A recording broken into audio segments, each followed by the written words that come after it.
কোর্টে জজ সাহেবের সামনেই বিদ্যুতের মুখোশ খুলে দিয়ে নিজের কাছে তানিয়াকে রেখে দিল বানি আর অনিরুদ্ধ। হ্যাঁ বন্ধুরা, এমনটাই দেখা যাবে। তাই সম্পূর্ণ জানতে ভিডিওটিতে লাইক দিয়ে চ্যানেলটি সাবস্ক্রাইব করে দেখতে থাকুন।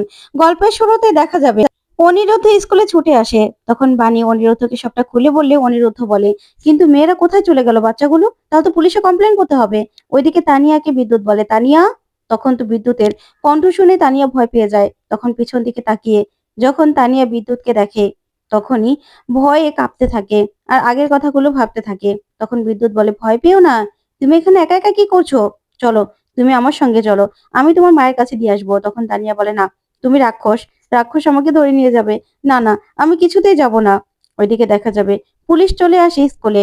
তখন পুলিশ এসে সিকিউরিটি গার্ডকে জিজ্ঞাসা করে। তখন বানিও বানিও পুলিশকে বলে, স্যার, এখান থেকে কেউ একজন এসে বাচ্চাগুলোকে নিয়ে গেছে।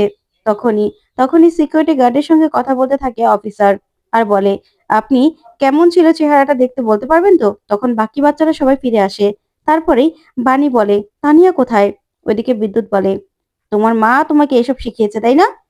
আমি রাক্ষস? তখন তানিয়া বলে, হ্যাঁ তুমি রাক্ষস, তোমার কোনো কথাই আমি শুনবো না।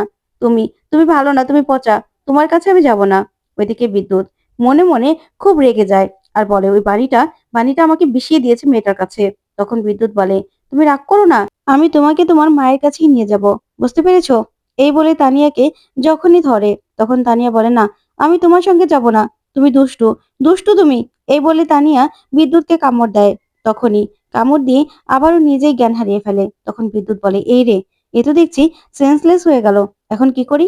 তারপরে বিদ্যুৎ তানিয়াকে কোলে নিয়ে নেয় আর কোলে নিয়ে সেখান থেকে চলে যায়। ওইদিকে দেখা যাবে কুয়াশাও পিছন পিছন যায়। অন্যদিকে দেখা যাবে বানি বলে, আচ্ছা, তোমাদের সঙ্গে তো তানিয়াও ছিল, তানিয়া কোথায়? তখন বাচ্চাগুলো বলে, তানিয়া তানিয়া তো আমাদের সঙ্গেই ছিল, কোথায় চলে গেল? ঠিক তখনই বিদ্যুৎ তানিয়াকে নিয়ে সেখানে হাজির হয়। তখন বানি বানি তানিয়ার অবস্থা দেখেই রেগে যায় আর দৌড়ে যায় তানিয়ার কাছে। তারপরে অনিরুদ্ধ বিদ্যুতের কাছ থেকে তানিয়াকে ছিনিয়ে নেয় আর বলে, মাম্মাম, তোমার কি হয়েছে? প্রিন্সেস, কি হয়েছে তোমার? তখন এই বলেই তানিয়ার জ্ঞান ফেরানোর চেষ্টা করে বানি আর অনিরুদ্ধ। ওইদিকে এই সুযোগে বিদ্যুৎ অফিসারকে বলে, দেখুন অফিসার, দেখুন, আমার মেয়েটা আমার মেয়েটাকে ওরা এমন অবস্থায় রেখেছে যে ও নতুন নতুন বরকে নিয়ে ও তো ভালোই ভালোই মস্তিতে আছে, ফুর্তিতে আছে, অথচ আমার মেয়েটা রাস্তায় রাস্তায় হাঁটছিল। তখন তো বানি রেগে যায়। ওইদিকে ওইদিকে অনিরুদ্ধ বারবার করে তানিয়ার জ্ঞান ফেরানোর চেষ্টা করে। তখন বিদ্যুৎ বলে, না হলে আমার মেয়েটা রাস্তায় গাড়ির মধ্যে, অতগুলো গাড়ির মধ্যে কেন হাঁটবে? কেন হাঁটবে? ওর কি বাবা নেই? আমি তো আছি। আমার মেয়েকে ও যখন রাখতে পারছে না নিজের কাছে, তাহলে আমাকে দিয়ে দিলেই তো হয়। ওইদিকে ওইদিকে বানি এসব কথা শুনে প্রচন্ড রেগে যায়। তখনই অফিসারকে ভুলভাল বুঝাতে থাকে বিদ্যুৎ। তারপরে দেখা যাবে বিদ্যুৎ বলে, অফিসার, আপনি নিজেই তো দেখলেন, আপনি বলুন না, তাহলে কি আমার মেয়ের কাস্টাডি আমি চেয়ে ভুল করেছি? তখন অফিসার বলে, চুপ করুন, এখন এসব কথা বলার সময় নয়, আমরা তো তদন্ত করব। তখন বিদ্যুৎ বলে, অফিসার, আপনি তো দেখতেই পাচ্ছেন আমার মেয়েটার কোনো খেয়াল রাখে না, ও কোনো খেয়াল রাখে না। ওইদিকে কুয়াশা সবটা ভিডিও করতে থাকে। এদিকে তানিয়ার চোখে মুখে জল ছেটাতে থাকে। তখনই তানিয়ার ঠাম্মি তানিয়াকে বলে, দিদি ভাই, কি হলো তোমার? দিদি ভাই চোখ খোলো। ওইদিকে সাথীও তানিয়ার জন্য প্রার্থনা করতে থাকে। তারপরে অনিরুদ্ধ বলে, প্রিন্সেস, প্রিন্সেস। তখন তানিয়া চোখ খোলে আর চোখ খোলেই বলে, বাবা, বাবা। তখন অনিরুদ্ধকে দেখেই জড়িয়ে ধরে তানিয়া। তখন অনিরুদ্ধ তানিয়াকে জড়িয়ে ধরে আর বলে, তুমি ভয় পেও না, এই যে বাবা তোমার কাছে আছে তো। তখনই তানিয়া বলে, রাক্ষস, রাক্ষস আমাকে ধরে নিয়ে যাবে। তখন তো বিদ্যুতের মা সবটা বুঝতে পেরে যায়। তারপরে বিদ্যুৎ চুপ করে দাঁড়িয়ে থাকে। তখন তখন দেখা যাবে তানিয়া বলে, বাবা, তুমি আমার কাছ থেকে কোথাও দূরে যাবে না, কোথাও না, তাহলে যে রাক্ষস আমাকে ধরে নিয়ে মেরে ফেলবে। তারপরে বিদ্যুৎ বলে, অফিসার দেখেছেন আমার মেয়েটা কত ভয় পেয়েছে? ওকে তো আমি জন্ম দিয়েছে, আমার মেয়েও, আর ও কেন অন্যকে, অন্য একটা মানুষকে বাবা বলবে? দেখুন না, দেখুন না আমার মেয়েটার কি অবস্থা করেছে, আমার মেয়েটা কত ভয় পাচ্ছে। ও কোনো খেয়াল রাখছে না, কোনো খেয়াল রাখছে না। এই বানি, তুই যখন খেয়াল রাখতে পারবি না, আমার মেয়েকে আমার কাছে দিয়ে দে না। তখনই বানি বলে, ও, এখন মেয়ের কথা খুব মনে পড়েছে তাই না? যখন ছোটবেলা থেকে মেয়েটাকে আমি একা মানুষ করেছি, তখন তুমি কোথায় ছিলে? তখন তোমার এই বাবার ভালোবাসা কোথায় ছিল? আর এখন এসেছো মেয়ের জন্য ভালোবাসা দেখাতে, তাই না? মেয়ের জন্য ভালোবাসা দেখাতে। তখনই বিদ্যুৎ বলে, দেখেছেন অফিসার, দেখেছেন আমাকে কেমন ভাবে কথা শোনাচ্ছে? ও তো আমাকে একদম সহ্য করতে পারে না। ও ওর এখনকার স্বামী, তাকে নিয়েই ও একদম সুখে থাকতে চায়, কিন্তু আমার মেয়েটাকে অবহেলা কেন করছে? তখন বাণী বলে, অফিসার দেখুন না, আমার মেয়ে কখনোই একা যাওয়ার মানুষ না। নিশ্চয় ও কিছু করেছে, নিশ্চয় ও কোনো প্ল্যান করে আমার মেয়েটাকে বাইরে নিয়ে গেছিল।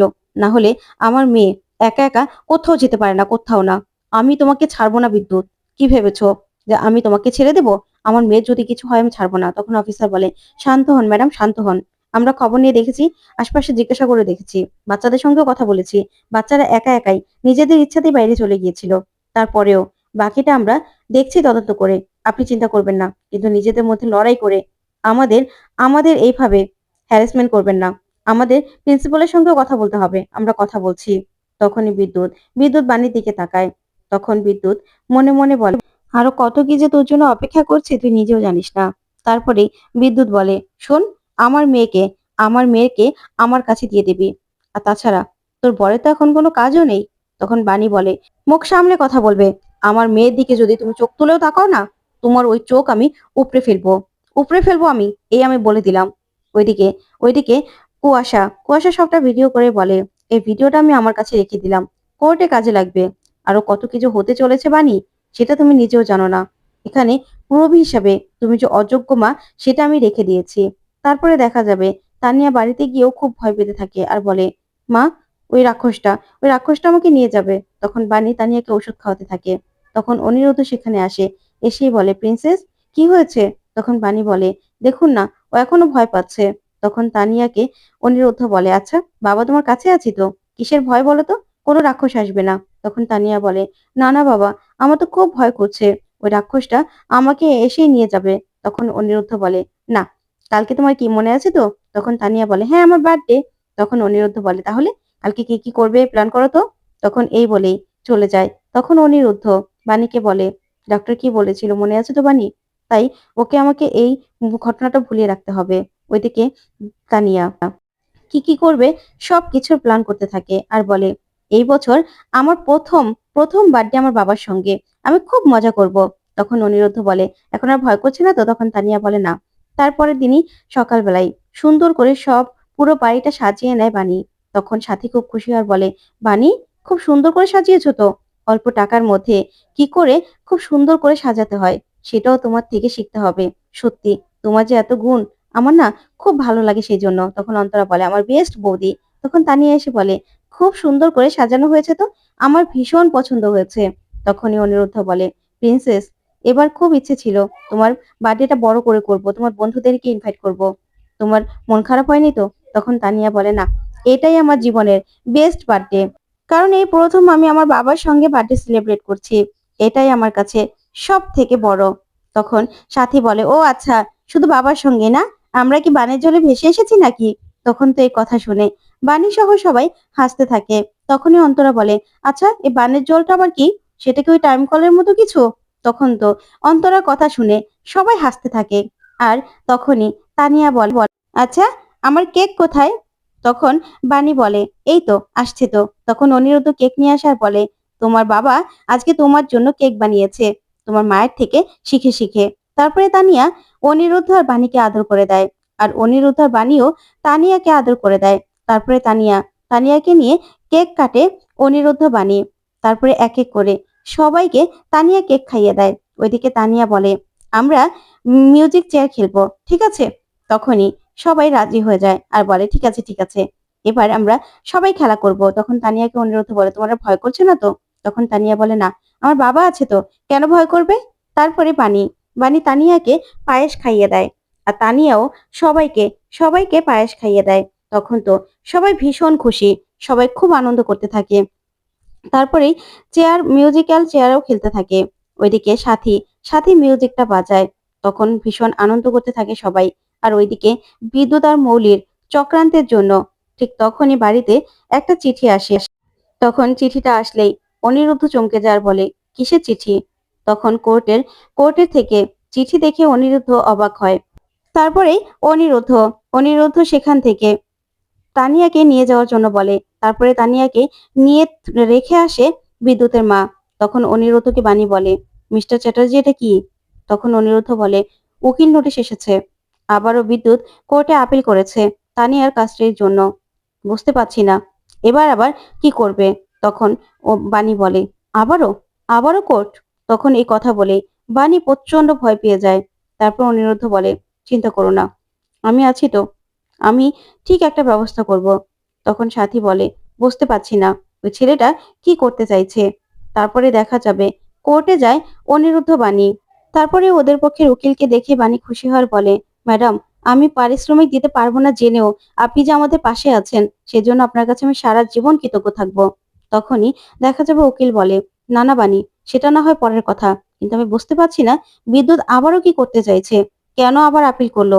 তার মানে তোমাদের অসহায়ত্বের কথা নিশ্চয়ই ও জানতে পেরে গেছে, তাই তো? সেই জন্য হয়তোবা কোনো একটা প্ল্যান করছে। তখন অনিরুদ্ধ বলে, না না ম্যাডাম, এবার না ও একা না, ওর পিছন থেকে কেউ একজন কলকাঠি নাড়ছে, সেটা আমি বুঝতে পেরেছি। কিন্তু চিন্তা করবেন না, আমি আছি তো। আমি কিছুতেই ওকে যেতে দেব না। ওইদিকে বিদ্যুতের উকিলকে নিয়ে কোর্টে হাজির হয়। তখন বিদ্যুৎ হাসতে থাকে বাণীদের দিকে তাকিয়ে, আর বলে, এবার দেখুন না কি করে তানিয়াকে, আমার মেয়েকে আমি ছিনিয়ে নেই। তখন কুয়াশা বলে, চলো ওখানে বসি। আর তখনই সেখানে মৌলি আর নয়নতারাও এসে বসে। তারপরে বিদ্যুৎ কাঠগড়ায় দাঁড়িয়ে মিথ্যে মিথ্যে বানিয়ে বলতে থাকে আর বলে, হুজুর, এখানে তো আমার মেয়েকে ওরা খাওয়াতে পর্যন্ত পাচ্ছে না। বাণী, যাকে নতুন করে বিয়ে করেছে, তার তো কোনো চাকরিও নেই। তখন অনিরুদ্ধ বলে, মিথ্যে কথা বলছো ও। তো বন্ধুরা, কেমন লাগলো আজকের আপডেট? কমেন্ট করে জানাও। ধন্যবাদ।